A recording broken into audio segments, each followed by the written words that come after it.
dans l'exploitation du lycée agricole du Robillard.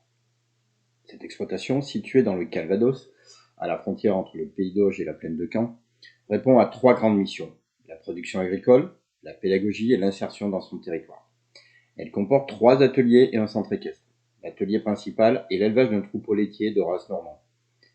Il est soutenu par l'atelier culture. Le dernier atelier est l'atelier sidéricole qui vient compléter le système. Cette exploitation, liée à un établissement d'enseignement, cherche à présenter un système viable aux apprenants. Nous cherchons à atteindre un bon équilibre économique en étant viable, social en créant de l'emploi et écologique en travaillant pour un système de production réaliste et le plus respectueux de l'environnement possible.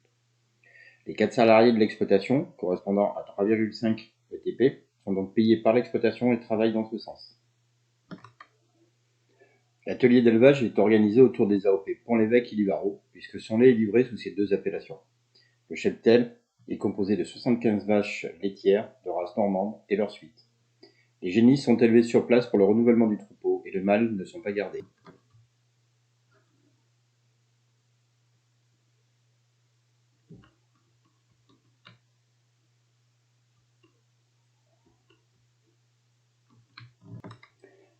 Les vaches laitières reçoivent une ration très herbagère, respectant le cahier des charges des AOP. La ration hivernale d'une vache laitière apporte quotidiennement 5 kg de matière sèche de foin de prairie, 5 kg de matière sèche de foin luzerne, 5 kg de matière sèche d'enrubanage d'herbe, 2,5 kg de matière brute de betterave, 200 g de minéraux et 2,5 kg de mélange fermier composé d'un tiers de grains maïs, d'un tiers d'orge et d'un tiers de tourteau de colza. La ration estivale est composée d'herbes pâturées et de foin à volonté, ainsi que de 200 g de minéraux et d'un aliment fermier composé de 50% de maïs grain et 50% d'orge. La race normande s'adapte très bien à cette ration, qui n'est pas aussi riche qu'une ration comportant du maïs et du soja. En effet, elle garde suffisamment d'état corporel.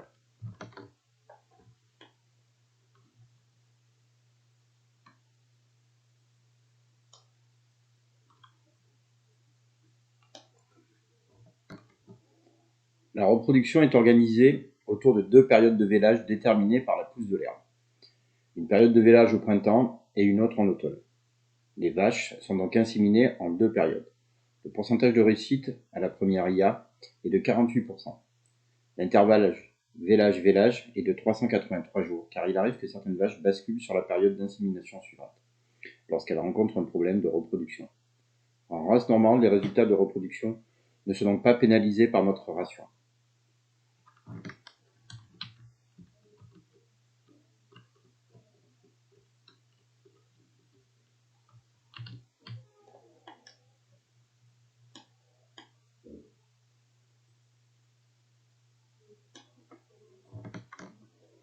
Les génisses sont elles aussi mises à la reproduction en 2 périodes.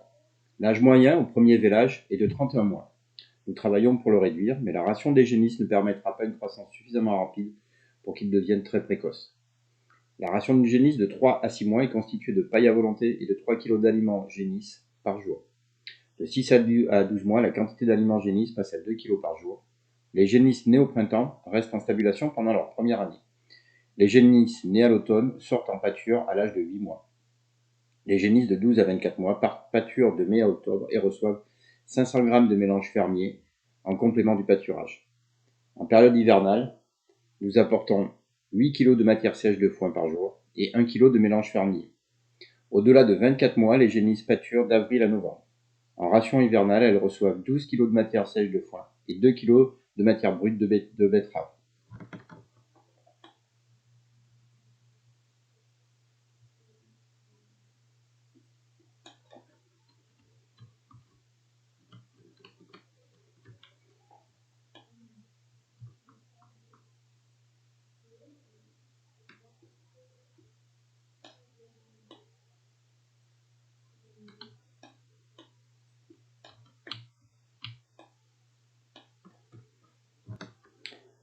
Les veaux sont séparés de leur mère dans les 24 premières heures.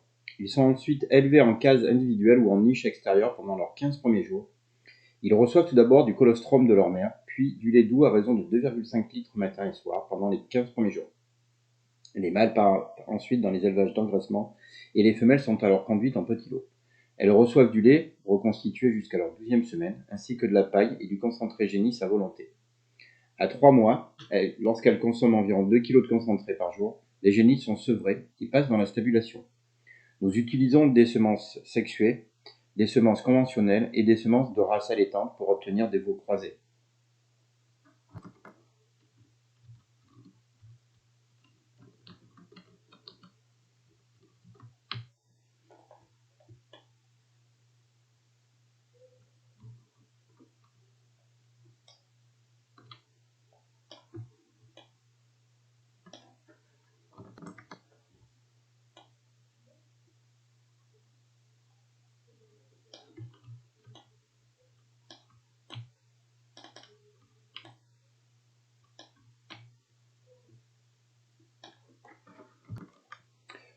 Le lait est livré dans la fromagerie de la Houssée, une petite fromagerie locale. Le niveau d'étable est de 6200 litres de lait par vache et par an. Le taux butyreux moyen sur les 12 derniers mois est de 40,6 et le TP moyen est de 34,7. Les résultats laitiers sont le fruit de la ration, des qualités de la race normande et du travail de sélection génétique effectué par la responsable d'atelier et nos conseillers. Cette salle de traite est également l'un des lieux privilégiés de l'apprentissage des élèves du Robillard.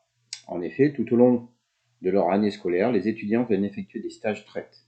Ils apprennent beaucoup au contact du troupeau et grâce aux salariés. L'apprentissage a également lieu lors des TP effectués par les enseignants, que ce soit en zootechnie, en agronomie ou en agroéquipement. Les apprenants apprennent notamment à manipuler les bovins, les peser, les écorner ou encore leur administrer les soins.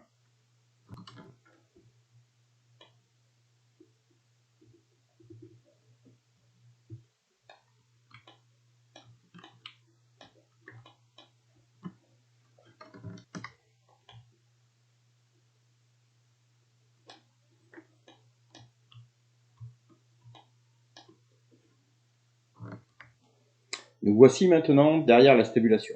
Nous stockons ici les fourrages utilisés pour l'alimentation de nos bovins. Tous les fourrages sont produits sur les 151 hectares que nous exploitons.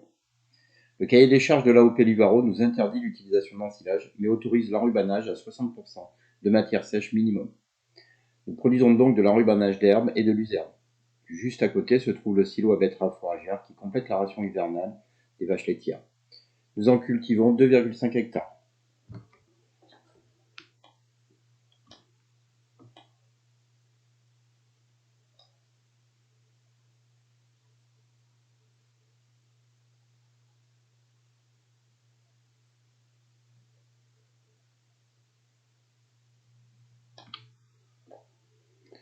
Sous ce hangar, nous stockons le foin de prairie et le foin de luzerne qui sont, tout comme l'enrubanage, issus de notre production.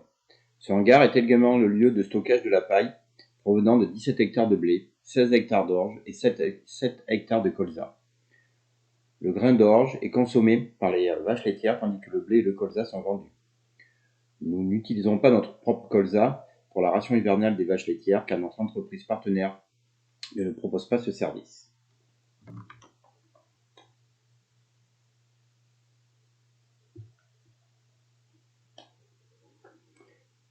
Les surfaces restantes sont partagées en 9 hectares de maïs grain utilisés dans l'aliment fermier et de 8 hectares de pommiers haute tige et basse tige dont nous transformons et commercialisons la majorité de la production sur place. Les 8 hectares de vergers sont également utilisés pour le pâturage des génisses. Les vergers haute tige sont pâturés pendant toute la saison et les vergers petites tiges sont utilisés tôt dans la saison afin de les rentabiliser un peu plus sans que les génisses ne s'attaquent aux branches. Nous surveillons attentivement les génisses pendant ce passage dans les basses tiges. Presque la totalité des surfaces sert à alimenter le troupeau. Cela nous permet d'atteindre une autonomie alimentaire de 92%. Notre coût alimentaire est donc réduit.